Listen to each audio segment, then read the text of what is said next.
So, yeah, so someone's recording now. And Instagram is coming live. Welcome, everyone. I have the dear Richard Rudd coming through. So, you should see it now if you see it No, I don't see coming anything. up. I could actually also invite you. That's a good idea. So, for those of you watching the replay, I Yeah, have, apologies for I the. Oh, have yeah, I get it. I have Richard on Zoom on my headphones down here. And we're trying to figure this out. Yes, here we Hey, are. Awesome. cool. It's so such a surreal thing to see you double, but here we are. Brilliant. Ah, welcome, Richard. Yeah, thank you. Thank Well, you. now I'm picking up an echo, so how do I get rid of that? Oh, yeah. Go Oh, for maybe I it. need. Let's see what works. Does that work? Yeah. Awesome. So here, this is the thing. We're doing a dual situation. We have a Zoom where we're recording a podcast episode, and we have. Oh, now we have echo. No, okay, hang on. That was my fault. Yeah. Can you hear me there? How's that? Awesome. Hang on. So we're sorting all these things out as we go. I'm doing very well because I'm not so familiar with Instagram. But here we are. Ah, welcome, beautiful people, doing this all together. A lot of you have joined. Hello from Singapore. Someone is saying hello. Hello, hello, hello. Hi, Richard. Hi. Such a pleasure to be here with you. Absolutely. Me Ah, too. and the theme that brings us together today is creativity and the Jinkies. And we are very on the flow of how this conversation wants to arise. So, what's alive for you in terms of creativity, Richard? Well, as you know, I'm a pretty creative man, and yeah, it's like working with the muse, isn't it? The creativity. You have to listen. You have to learn to listen, and you have to learn to create a bit of silence in your life, and then and then she just comes and she speaks and she just fills you, and you follow her initiatives, and magic happens. And I mean, the world is filled with creators who know exactly what I'm talking about, and probably many of you listening to this know um, exactly what it's like to be in the midst of a creative impetus, and like a whirlwind. Mm, um, yeah, so it's blissful. Yeah. mm, I agree. I agree. There's nothing that I love more than that surge of energy Yeah. that comes with it. And I must say, I have also have to, I think the Jinkies has been really, really good in helping me figure this out.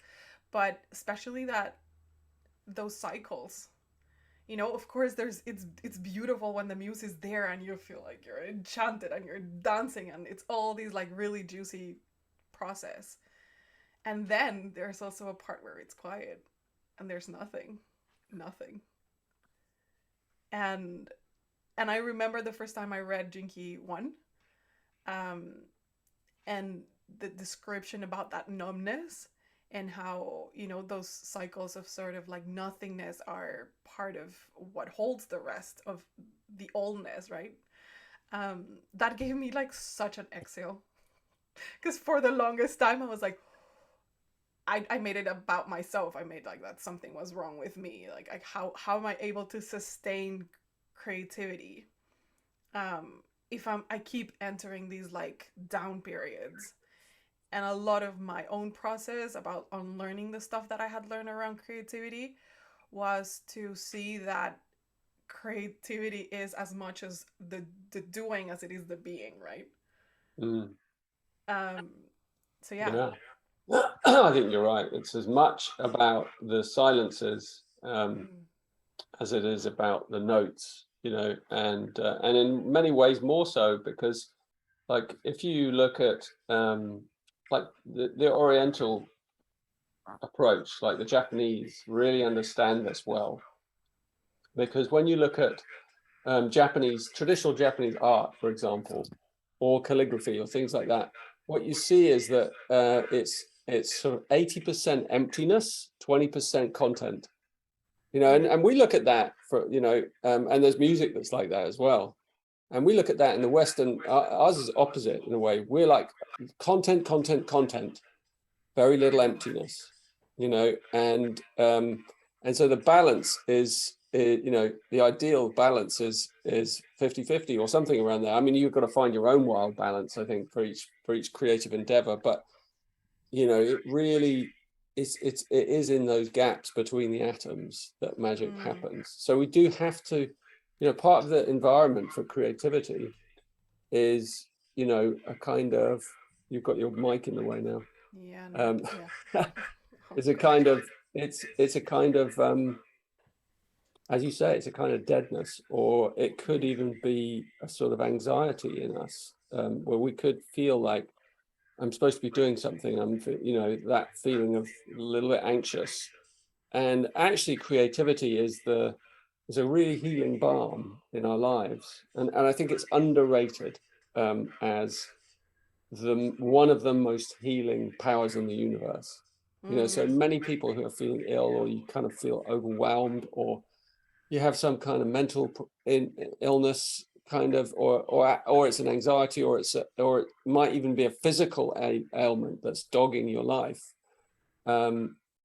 It's, you know, if you involve yourself in a creative process, suddenly everything starts to change, because you can take the shadow, you can take the difficulty and the challenge into the creative process with you. And that's the whole point, in a way, of creativity, that you bring your shadow into the process, and then you kind of you do an alchemy with it, and it becomes what was quite painful becomes something quite beautiful, you know, and it becomes an offering, a service to others. Yeah, it can also, I think, you know, it can become an addiction if you don't allow yourself to drop into the gaps. You know, so it's really like many people have been just destroyed by creativity, you know. And so you know, that's why contemplation is powerful, because if you have a practice, a contemplative practice in your life, then you'll have you will have a love of the gaps. You'll develop a love of pauses, a love of stopping, a love of being okay with it not being creative right now, of not doing anything. You know, we're very bad at not doing anything. I know. Like oh my God. Like, you know, when your kid, like my kids were young, they'd be like, I'm bored. I'll be like, yeah, that's a brilliant space. Like I said, you should enjoy that space. Yeah. Like, yeah. And we need those spaces where where things are not happening. And so in the beginning, for many of us modern people, we actually have to proactively begin a practice where we're creating those spaces. I don't know. Do you know my triple flame meditation? Yes. Yeah, that's a nice one to share with people. It's and we have an app coming soon on it, and you can do it on your phone anyway. So what you do is you pause for 3 minutes whenever there's a 3 on the clock, a 3, a 6, a 9, or a 12. So at 3 o'clock, 6 o'clock, 9 o'clock, 12 o'clock. Obviously, you don't have to do it at night. And you pause for 3 minutes, and it's called the triple flame. And whatever you're doing, you create a space of pause. So you know, I'm not doing it right now, but when I'm doing it, I really give myself to it. You know, and I suggest like doing it for 3 weeks. It's all about threes. So if you do it for 3, well, first of all, do it for 3 days. You know, then if that works for you, if you want to go a bit deeper, do it for 3 weeks.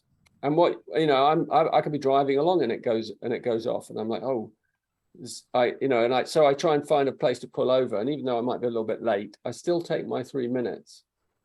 And sometimes you can't pause because you really are, you might be in the middle of a meeting or something, in which case you create a space around you for those 3 minutes. You really enhance your awareness, so you become super aware about your breath, your body, you're listening, whatever you're doing. If you're talking, if you're listening, you just become hyper aware. You might even tell the people you're with that you're doing this practice and that right now you've got 3 minutes. You can be creative with it, but it's a wonderful, simple, everyday practice that has an instant effect on your life, because it starts to create these little pearls that are threaded together, throughout the days of our lives, and we get this, we find these little pause spaces, and in those pauses, we start to get used to nothingness. So important. Yes, I agree. So One of the start things, small, yeah. it's like, a lot of people, Andrea, they go and they do a meditation retreat or something, and that's like starting big. I mean, like you're going to be silent for a week or something. That's a big deep end. You're jumping in the deep end. It's intense. You can do that, but in a way, the best is to just lots of little ones in your everyday life, threaded together. Because it's great to go away and do it, but then you've got to come back, and then you're like, in your life, how are you going to bring that into this? You can't stop for 3 weeks in your everyday life, usually. So all the little, you bring the retreats into your daily life by these little pauses, and then your day starts to get pregnant with this energy, and out of that emerges creativity, but balanced creativity. I love that you're saying that, like, about the balance part, because indeed, I raised my hand when you said, like, how many of us sometimes get tormented by our creativity. And that has been huge in my process of, unlearning the stuff that I learned what creativity was, which was what spiked, like, this conversation. And that's why I reached out to you. I was like, can we have a conversation around creativity? Because I feel so many of us need, really, to unlearn a whole lot of things that we've been calling creativity, which I identified as actually productivity. Like, we have crossed those two terms so intensely, and we think that we're being creative, but in truth, we're just being productive. Oh, that's And very there's good. Yeah. and I feel like there's nothing, it's and again, the Gene Keys, everything just helped me, like, structure this inside. Was like, the being gives birth to the doing, but the doing cannot give birth to the being. So creativity can give birth to producing something. That's why, we in the end have these material things that we can share with other people, but not the other way around. Like, if we're just so focused on the doing and the doing, we forget what's animating that behind. Yeah, And yeah. and I think it's such a precious thing to unpack, to come to it. And if, for me, for a very long time, I just felt lost. Like, I feel this urge to create, and this urge to make new things, and to make paintings and things, and yet it just felt so out of balance. Like, just what you said, it just felt like so overdoing and over in the action, rather than in the pauses. And I love that you say that, like, to build the pauses just gently in between, so they start stringing along your days, and start making, like, the canvas, actually. Well, I think you made a really good point there, which is the difference between, many points actually, but especially the one I like, is the difference between creativity and productivity. It's such a great point you made, because a lot of creativity is actually quite private. It takes place inside us. And we have become very outwardly productive, whether we're doing these kind of things, and we're always creating something for everyone else, to look at, or to look at us. And sometimes that is coming from a place of subtle need, the need for affirmation from outside. Or it might be coming from a need to earn a living or make more money, or, so it's coming from some kind of need. But the deepest creative urges, I think, are actually often very private. They take place, in the privacy of our own soul. And they don't even need to become something. you know, like if every creative idea has to become something, you know, this is a very busy world, you know. So for me, when you know, sitting, I met a lovely, lovely man recently. He's very well known. So I hope you don't think I'm name dropping. His name's Rick Rubin. And he's a very famous music producer. He's probably produced a lot of the music that you guys all listen to. And anyway, so I was sitting with him and we were just chilling.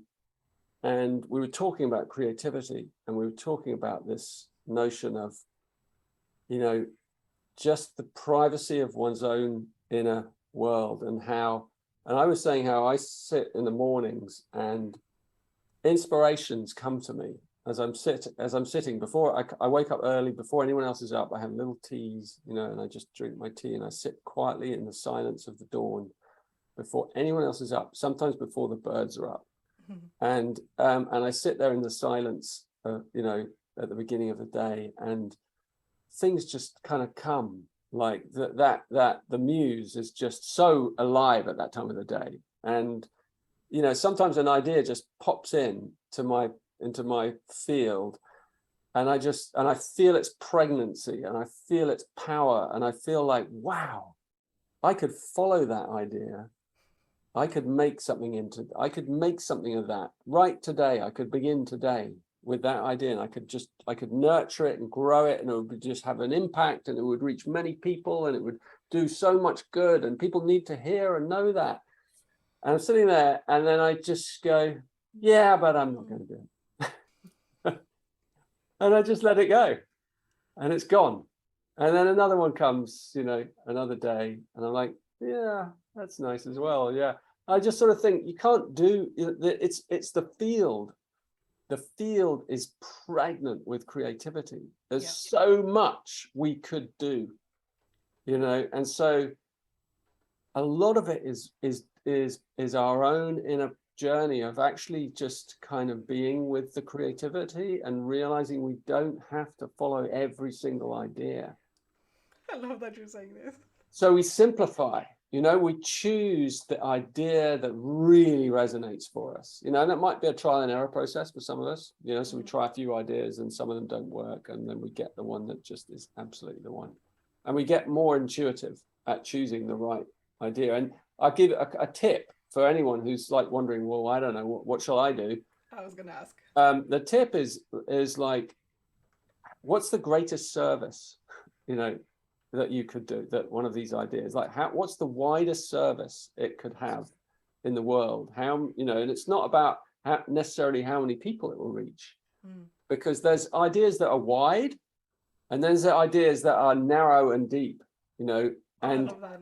So, you know, just reaching a few people with a very powerful thing is sometimes greater than a lot of people with something that's just quite interesting, but they've forgotten about it the next day, you know. So, and even one person, you know, this is what the masters of the old would always say. They would say, just give me one really good disciple. I don't want thousands, just one, you know, and I can pass this transmission to that person who's ready to hear it. That's everything. You know, it doesn't matter if you reach 1 million others and you inspire them a little bit. One person where it becomes their life, that's a better use. That's a more efficient use. That's a deeper, because imagine how many people they're going to reach when you're gone. And so really think about, like, how could this idea propagate itself, you know, rather than just be a quick flash in the pan. You know, that's like real creative thinking. And it's got a little bit of activism in it, if you know what I mean. Like, I think true creativity has activism in it, because it's looking at the world outside and it's going, how can I help? How can I resolve something a little bit, you know? And it's a beautiful, you know, like you'll know from the Gene Keys, like in the Gene Keys, we have the 6 lines, and the 6th line, it's always asking the question, how can I propagate an idea that will propagate more ideas? You know, how can I propagate, you know, it's like the therapist that asks the question, I'm fed up with all these people coming. He's like, is there something I can do that stops them coming? You know? Yeah. Because that's the idea that I want to do. Because then if I can show them how to do it themselves, and so that's what I try to do with the Gene Keys, and particularly with the Golden Path teachings. If those of you who are watching this, you know, there's some teaching called the Golden Path series. It's programs I created online so that I didn't have to be there to help people, you know, to guide them. Yeah. And so they become they're very popular. They're the most popular thing I've done, because they're self-guided, self-study, your responsibility, your timing. You decide how long it takes. You decide how you do it. You can listen to the audio. You can read the text. What is your best? What style suits you? You know, that it's all up to you. So anyway, I think that's the way I'd like to look at creativity. Like, how far, you know, how deeply can we, if you really contemplate what your deep purpose, what's the greatest service that you could do, perhaps. So it's less about lots of ideas and just hand picking a few really, really peachy ones. And I love that you're saying this, because there is also something that I feel a lot of us can relate here. And it's this idea, and I think it's also like in the context of the world that we live in, this idea that we need to constantly be sharing our ideas, like this almost, for me, I feel it like this almost like treadmill of sharing and sharing and sharing, and how to propagate the thing, and like how to bring people, and I think that you just touched on something that is so simple. It's there are ideas that have energy of their own. You know, there are ideas that are, I feel, and I felt it in my body, like creating certain things, that it's like this idea has enough almost like nutrients in it to carry itself out, to carry me and to carry it into the world, into hands of other people, into, you know, beautiful places. And there are ideas that are very well resourced, if we want to put it like that, and there are ideas that are more fleeting, just like what you said. They just come by, and maybe sometimes out of attachment we just like, okay, like I gotta work with this one, and then it feels really hard. It feels like we need to put a lot of energy into it, and it feels like we need to put a lot of effort. And I think for sure one of the things that has shaped my way around effort is that 34th Gene Key. You know, the difference between effort and exertion. And it's like, of course it will require exertion. Of course it will require you to put some energy into it. But the effort, like, question the effort. I like that. So yeah, I can so see that. Choosing those really, really ripe ideas. The ones that are ripe in the tree. I think, I mean, I know from other conversations we've had, we both really love trees and fruit trees. And there's fruit that it's not ready yet. And there's also fruit that may never be ready. And they will just fall being green, and it will feed something else that it's not supposed to be the thing. Right? Yeah. And I think not everyone, you know, it's like not everyone has to be a kind of internet sensation.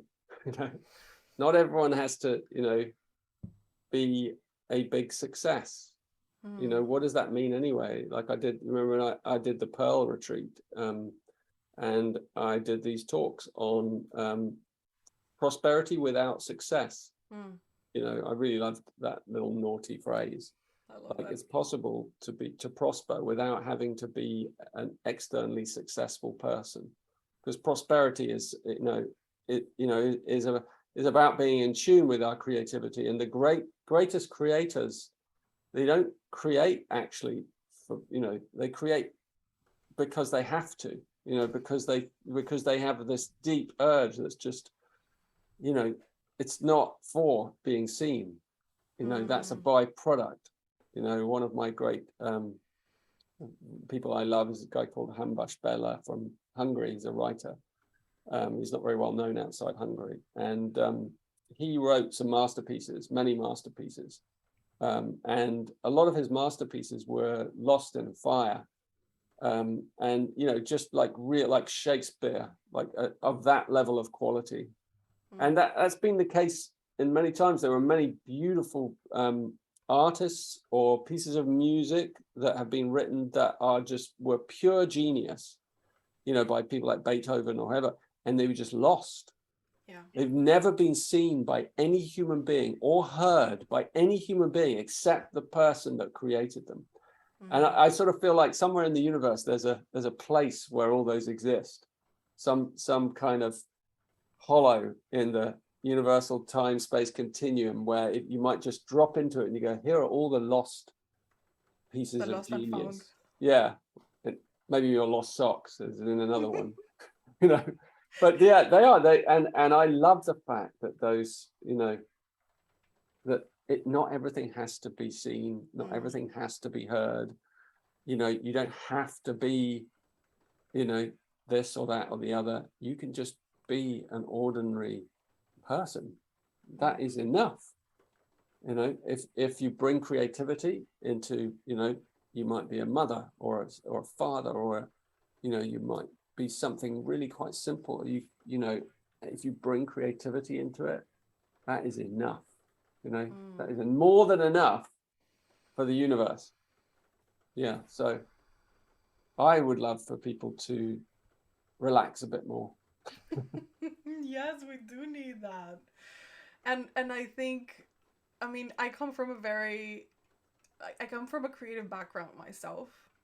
Um, I chose a creative career. I studied graphic design because I wanted to create. Like something inside of me was like, I want to do this.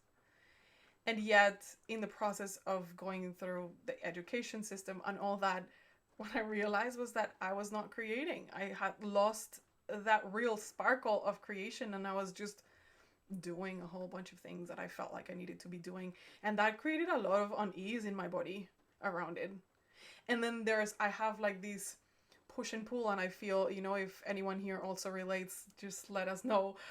This push and pull between the unavoidable pulse of creation that I feel inside my body. Like every time that I've said, I'm not gonna create anymore, really shitty things happen.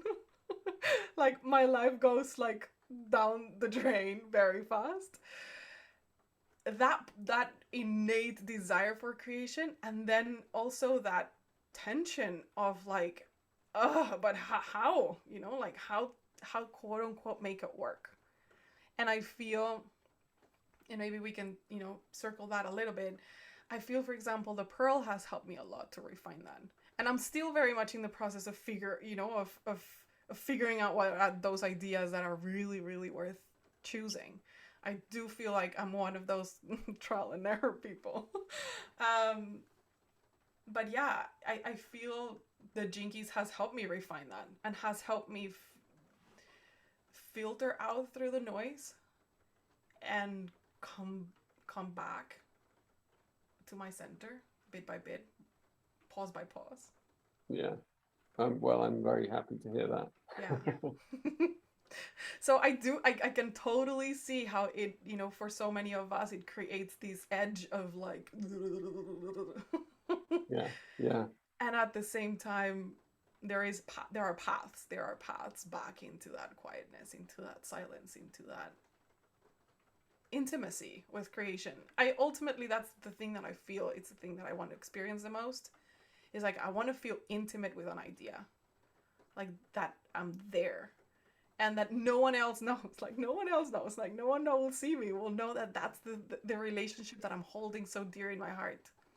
And yet it's present. I'm working with it. It's coming through me. I'm putting it through my hands into the world. Yeah. Fantastic. Yeah. Well, you're doing a great job. Thank you. Thank you. I wonder if there's questions. I don't know, like people here on Instagram, because we're recording this live. This podcast episode will be live recorded. So if any of you has questions around creativity that you would like for us to riff on, to answer, to give our perspectives, that would be really sweet.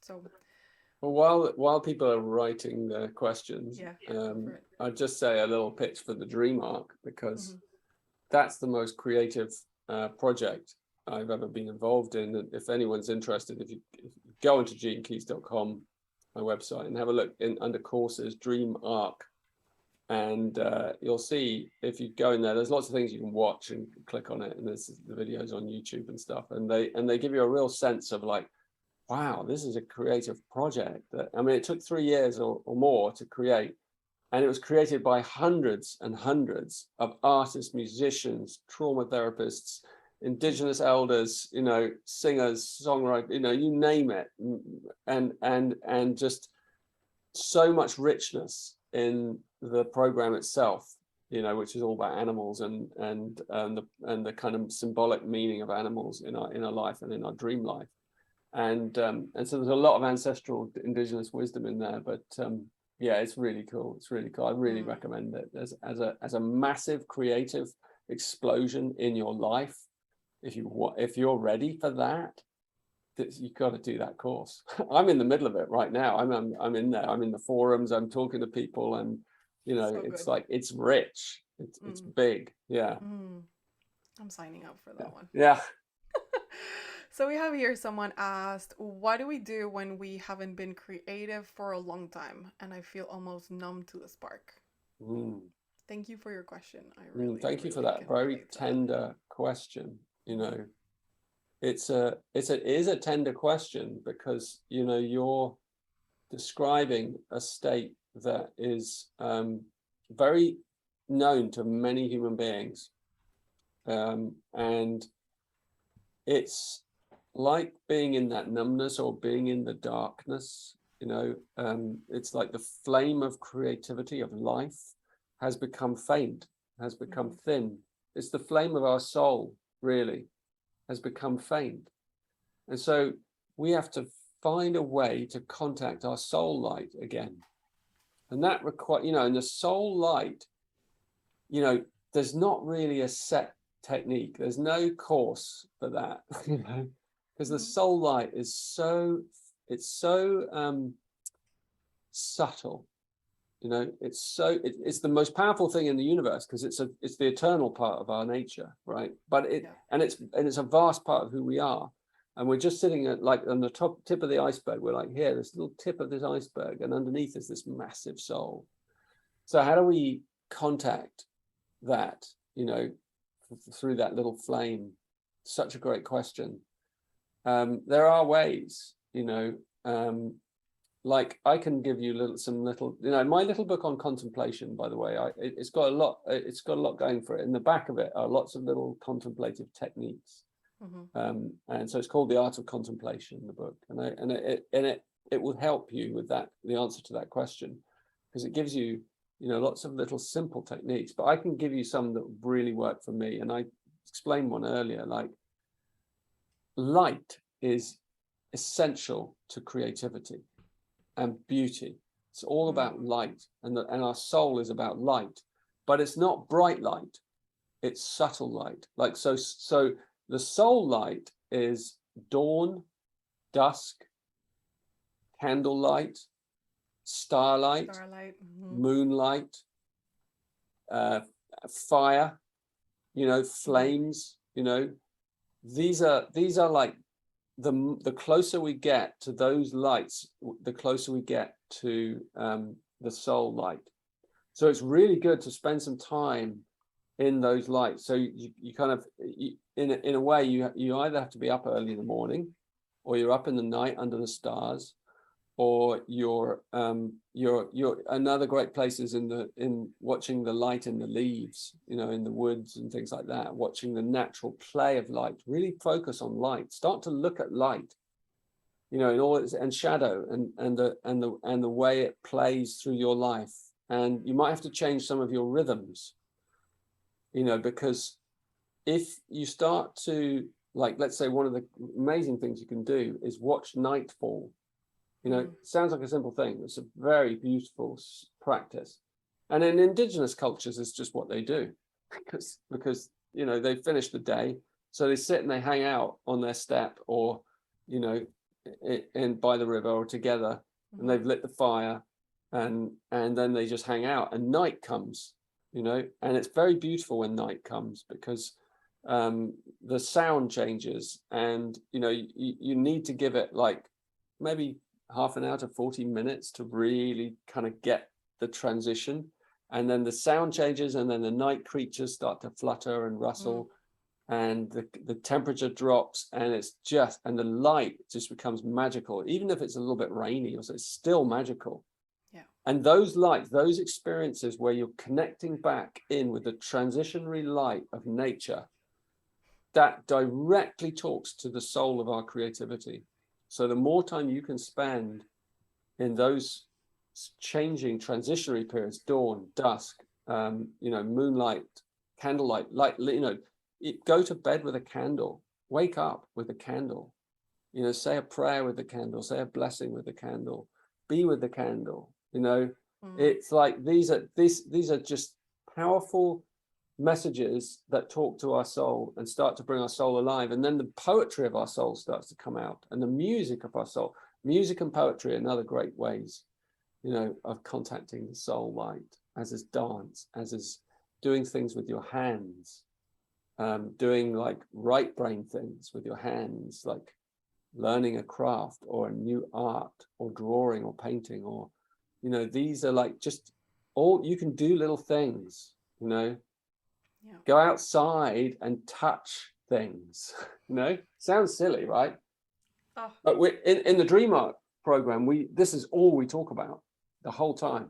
Like, go outside and bring stuff in from nature and put it on a table and make stuff.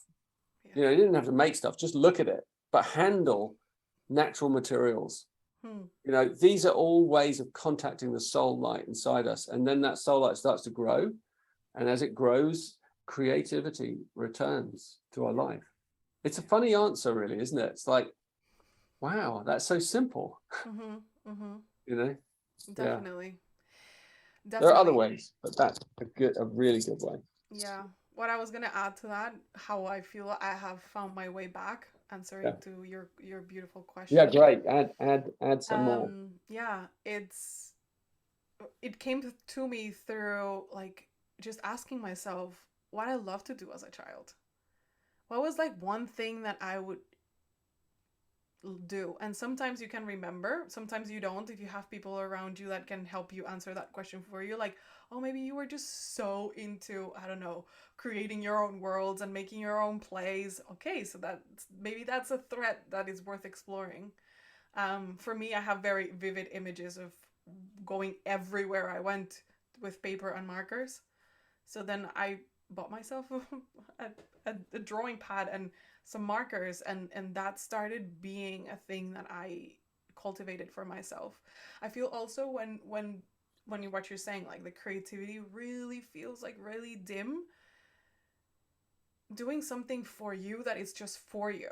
It's almost like taking the medicine of creativity just for yourself is so good. Even if you have a very active creative life, outwardly, having something like one thing that is just for you, that you don't share, that you don't publish, that creates such a different relationship with that flavor there. And I think that can be really, really beautiful. That's nice. We have more questions. Here we go. I saw one that I'd like to answer Go for it. briefly, and it was just someone asking about the intensity again, like how to handle the intensity of the, because someone asked, like, it's not intense enough, like I can't feel it yet. I need to bring it back. But then the other end of the spectrum is it's so intense it burns me. And how to deal with that passion, that level of passion. And I kind of have answered that earlier, really, because I was talking about that fire. You have to balance it with water, so you have to balance that yang energy with the yin. So that's why you need like the pauses and the silences, and you have to start to learn to enjoy doing nothing. So that's why I said, like, 3 minutes at a time, do nothing. Just practice doing nothing. And what you're doing is you're beginning to bring back the balance. So you're taking the edge off that intensity of that flame, by starting, like, imagine a really bright flame burning and burning, and then around it you start putting these tiny little pockets of darkness, you know, and it starts to cut, or water, and it starts to cool it, you know, but there are lots of little ones. So that's how you cool the intensity of the ecstatic nature of the creative impulse, because it does require that we, you know, we create a Mature. balance. Yeah. I feel it's also part of like creative maturity, that I also think that it's not something that people often talk. I feel there's like these like bursts of aliveness of like and then that's, you know, very genuine and very true. And then there is you know, then there's that entropy and that like nothingness, right? And I feel a lot of creative people can juggle between those two. It's like the super highs and the mega lows. And then there is this beautiful sort of like maturity that we can start nourishing, which is, I feel like what you just described. Like, how can you surround that fireball with some, like a water bowl? Yeah. That not, it's not one killing the other, like not one fighting the other, but both of them coexisting. Yeah. That's the And image that is. yeah, totally. And there's another question I saw about really that speaks to courage, you know, Mm-hmm. like creativity is courage, because you're going to put something out there, and the moment you share it, you're vulnerable. You're completely wide open to criticism, to, you know, you might shock people with it. It might, you know, people might not like it, you know, so you're putting People may not even respond at all. yeah, they might. That's the worst, isn't it? Like no response, you know. So you got to you know. I just did a little video. Went out recently. Well, I did it ages ago. But it went out recently in the Pulse. It's called "Nothing to Defend," I think it's called, Mm-hmm. and it's about making sure that when you put something out and you share something, that you've reserved a little pocket inside yourself. You've already gone there and you've thought, well, what's the worst that could happen? You know, and you go there before you do it inside yourself with your imagination. You go, well, the very worst that could happen is this, this, and this, and then you don't kind of bring it on, but you just prepare yourself. You make that little pocket inside yourself. You go, well, yeah, I could even handle that, actually. You know, so if you know you could handle the worst and you've kind of been there already, then when you do it, it's whatever happens, it's not going to be anything like as bad. You know, in fact, it's probably, you're going to probably be delighted. And that's a good practice to do with lots of things, actually. Just, you know, before you do something, consider to yourself, well, what's the worst that could happen from doing this? And then go into the scenario and go, well, okay. And then you'll realize in going there that actually you'd be okay. Actually, you know, you would. You know, even if it's like, oh, the worst that could happen is I might die, you know, it's like, but really visit that and you'd be like, well, actually, but I'd be okay. You know? Yeah. You know, if you really go into that, like, I'd still be okay. Yeah. You know, so it's, yeah, good little practice. I love that. There's a question here that says, what if you're kind of afraid of copying someone or not being authentic enough? I love that question because it's such a powerful thing too. Why don't you answer it first, and then Yeah. I'm going to think about it. I'm going to Yeah. contemplate it. There's two things. I feel there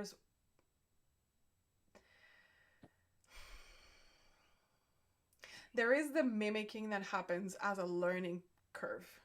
You know, we're mammals, we monkey see, monkey do. There is a part of that we need in order to gain a skill or to get somewhere. Very And I true. think that part is very valid within the process.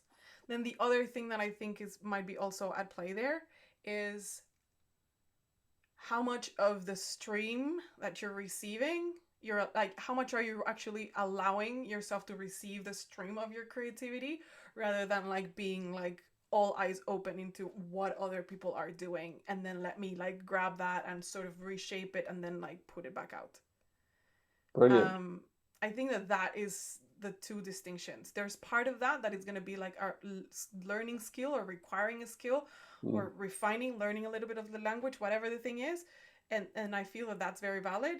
And then the other thing is like, how much do you want to participate in the creation with the thing that wants to be created through you, other than just being, almost like at this like eye level Yeah. instead of like sky level, if that makes sense, Yeah, or and I earth think level, whatever, wherever you I, guys are. I think that's really wise what you said, and I would just add one thing, which is which is clarifying what you've said, as I understand it, is that if you do the thing that you're really passionate about, then do it fully. Do it because it's the thing you're passionate about, and be careful about compromising because you feel that people might like to have it look like this, and because your mind then starts to create, well, I think they might like it better if it looked like this. That's where you begin to go adrift. Or if it sounds like this, that's going to be more popular. Don't do that.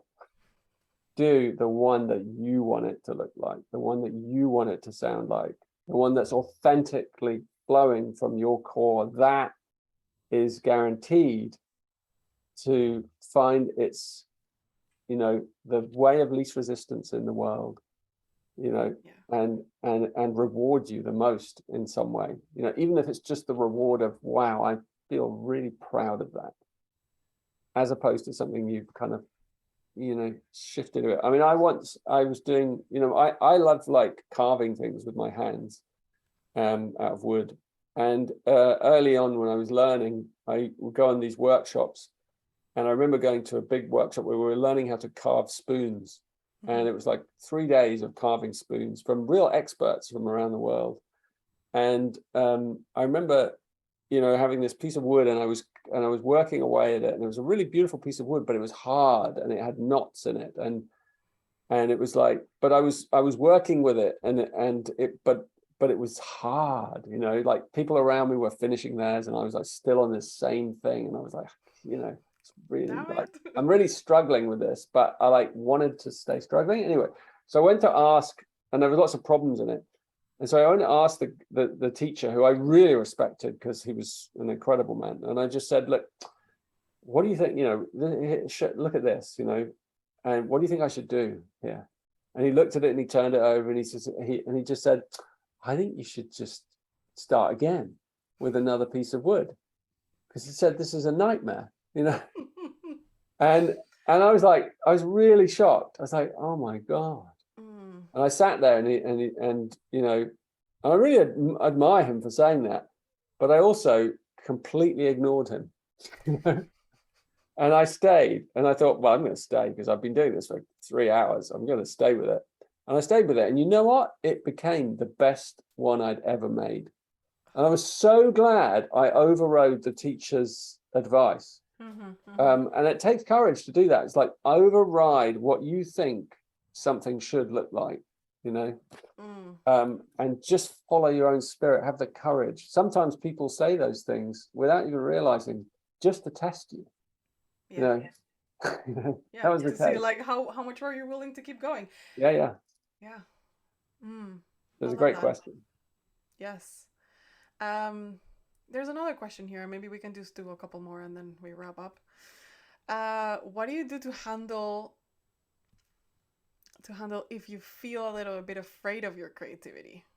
Like there's a belief that it will isolate her or cause rejection. Well, I think we just answered that one. True. And it may well cause, not some, who knows what effect it will have. But if it's like, if it's authentic, then it's correct. All right. It's correct. Something that has helped me with that particularly is and this is still a practice, I'm like no means like nailed on this, but to try to separate the creation from the rejection. Because it's, because the creation is that impulse, that it's that thing that wants to move through. And then the rejection is sort of like an after like an after reaction. You know, it's when it comes into like contact with other people or with the world. And I feel sometimes, at least I have done that, like judge my creation for the because of the rejection that I feel, or because of the nothingness that I feel like it comes from. And then I sort of like start undervaluing that creation. And then when I start doing that, it starts really almost like corroding my inside, because if this is the thing that I really really I really flex my muscles here. It's like, if this is the thing that I feel most alive with, and then at the same time the thing that I feel most like terrified of, I need to find some sort of frame that allows me to have both, instead of like making one wrong because of the other. So doing your best, and again, I feel that Jinkies offers great language for this, to just start to see that their rejection has really nothing to do with the creation that you're bringing. Is just almost like a chemical reaction within the swimming pool of humanity, if that makes sense. And and have that be that, you know, have it be a Yeah. chemical reaction. It goes, it fizzles out, and then you're back to you. Can you go back to you and creating and not making it about that? Yeah. That's what I And would say. then, you know, I was thinking of Gene Key 8, you know, Mm. so, you know, the Gene Keys give us lots of clues. There are lots of, you know, every one of those Gene Keys is a kind of creativity. The gift especially is the creative energy, and the shadow is where it kind of emerges from. So in Gene Key 8, then the shadow is mediocrity. You know, that's like the enemy of creativity in a way. Mm. Because it's the place where we compromise. You know, it's the place where we're imitating, or we're, you know. But as you said, that's also allowed at the beginning. You know, everything is allowed, but it's like that might be the beginning of our journey. We start to imitate someone. We start, you know, we try and tinker, and we do something that someone else has already done, and that's how we learn.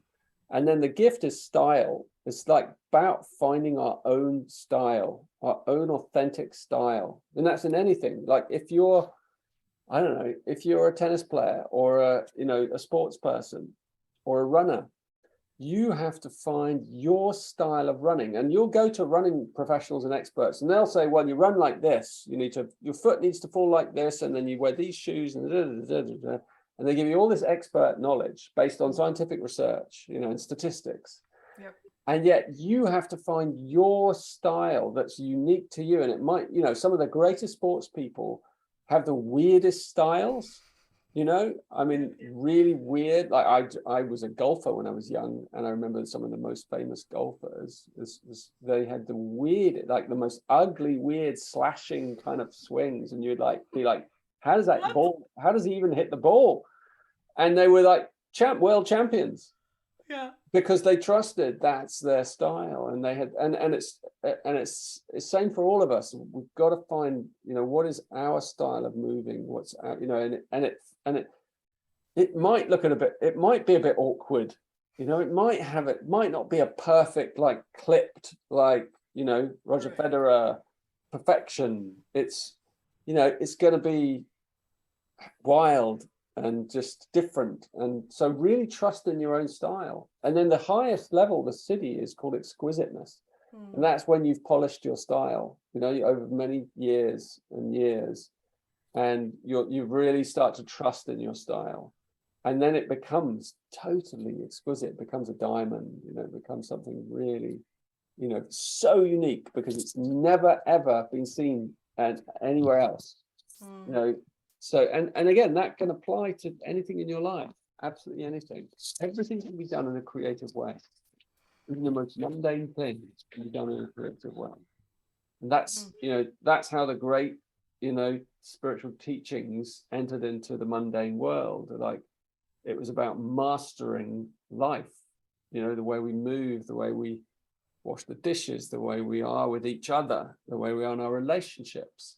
You know, we take care of how we speak and the words we choose, and the, you know, but we're imperfect. We know that. And part of our exquisiteness is our imperfections, you know, that we love our imperfections, and we're not anxious about our imperfections. You know, there's no anxiety in you about your imperfections, you know, anywhere. about your body or how it looks or how you look or how you speak, or you've got nothing to defend, yeah, that's yeah. I love that you're saying that. Nothing to defend. Yes. Yes. Such a sweet place to Well, land. nothing is the only thing that doesn't need defending. True. And that eighth jinky is my culture, so that feels like straight there. It's almost like the thing that's already fallen down can't be knocked down again, like, so the strongest shape is the pyramid in a way, because it's already fallen down. It's like it's just there it is, it's just it's fallen, so it's so strong, and we've got to be like that. We've got to be so relaxed that we've already fallen down, so nothing can knock us down anymore. Yeah.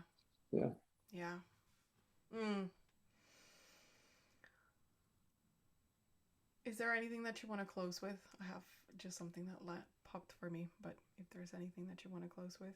I can't think of anything, actually. Normally I have an answer for everything, don't Maybe I can go first and then you can go after. I really, really love the message of relaxing, like what you just said, and I think we've touched across the whole conversation around relaxing, around creativity, and around our creations. And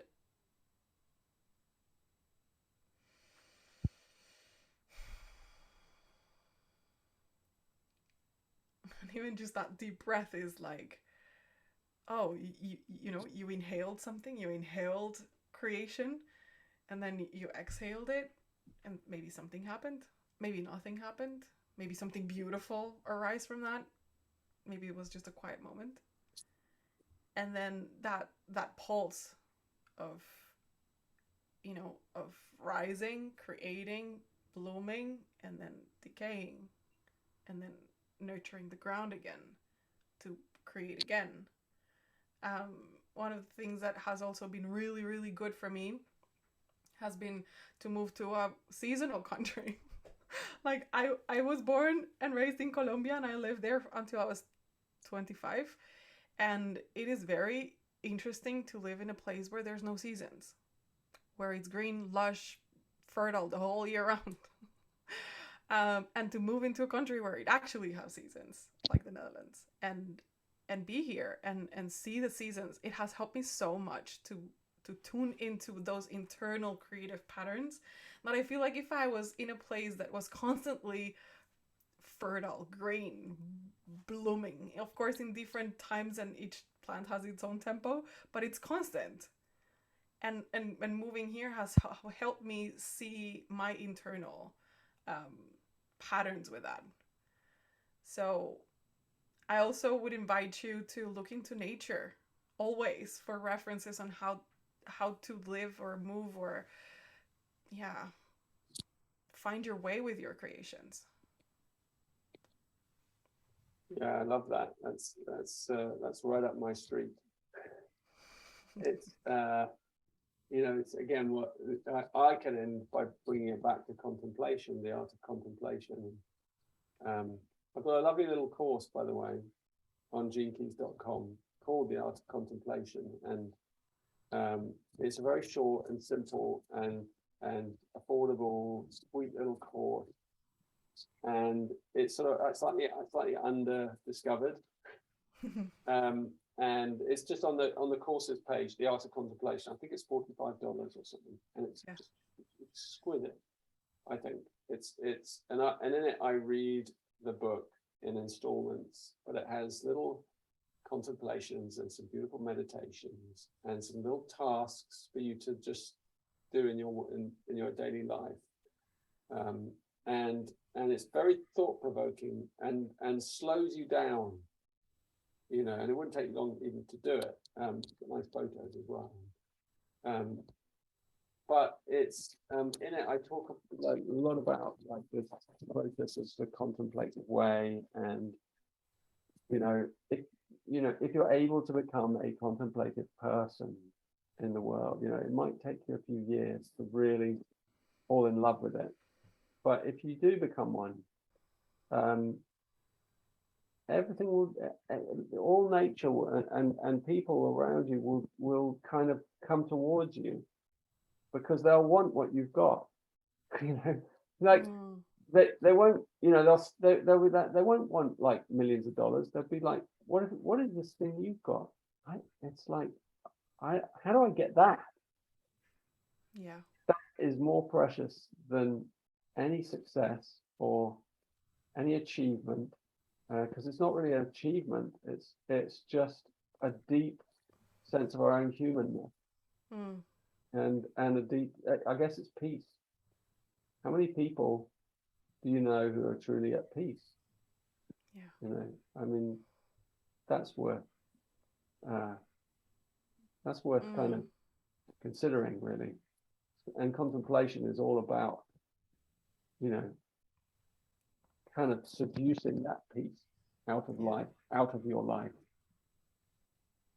You know, you can't go grasping after it. It's the one thing you can't grasp after. So the very nature of contemplation reverses our tendency to grasp after something. You almost have to kind of be a great lover, you know. You have to sort of be very patient and very careful and subtle, and then, you know, the transmission of peace comes to you, or it comes from inside you. So yeah, I think that's the foundation of creativity, really. I think we've talked about it quite a lot, but I do recommend that little course and the book that goes with it, if people have liked this talk and they're interested in, you know, the source of creativity. And if you're really crazy, if you want a crazy thing, then go and do the Dream Arc course. It's a big course. It's someone massive. was asking here about it. It's the Dream Arc. It's huge. It's huge. I mean, I started it myself. I mean, you know, Rosie Arrington and myself, we created it with a team, as I said, with a whole family of people. And then we started doing it. You know, I hadn't done it. It's taken 3 years creating it, but then we'd never done it. So we started doing it. I'm in it now, and I'm in a category, because you move through these different categories of creatures, and it's a completely intuitive course. Completely intuitive. You know, there's no kind of like, do it this way, do it this way. There's just like symbols, and it's just like, choose one of these symbols that you're drawn to, you know, and you're like, okay, I'll have that one, click. And then there's a whole thing that opens up, and then you're like, oh, choose another symbol, and you're like, oh, okay, I'll have that one. And then it just departs. So no two people are going to have the same journey through this course, through this program. It's not even a course. It comes into your life. It comes into your life. And it pushes you, challenges you, stretches you, makes you laugh, makes you weep, makes you kind of sing out, makes you just go a bit crazy. It's just amazing. I mean, I can't believe we've created such a thing. I'm in awe of it. And so I really recommend it. I recommend it for anyone that wants to feel the stirring of the creative child inside, and you want to just, you know, you want to probably have a year of playing. Because I mean, as soon as I got into it, I thought, oh my God, this is so big. I'm going to be in here for at least a year. And I don't think you can do that program in less, because it just hums along in the background of your life. And every now and again, you'll be like, oh, the Dream Arc. I have to go and look again and see, where am I? Oh, I've been doing it without realizing. You know, but so it comes in and out of our life. And there are moments where it suddenly wells up because a creature comes to us, you know, either in our dreams or in reality. And then we're like, oh yeah, the Dream Arc. Yeah, I forgot I was doing that.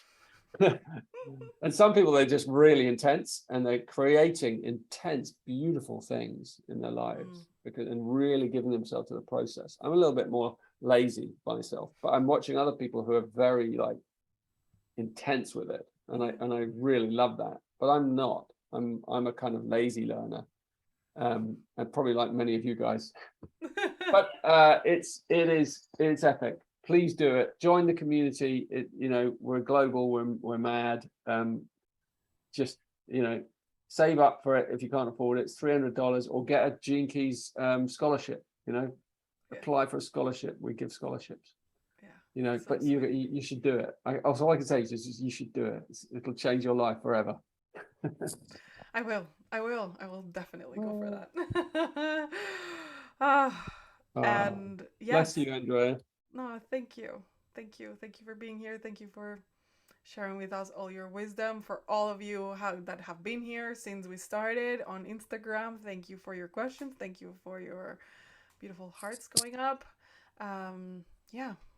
And go to Jinkies, hang out with Richard and all the beautiful things that he creates. Come here, hang out with me.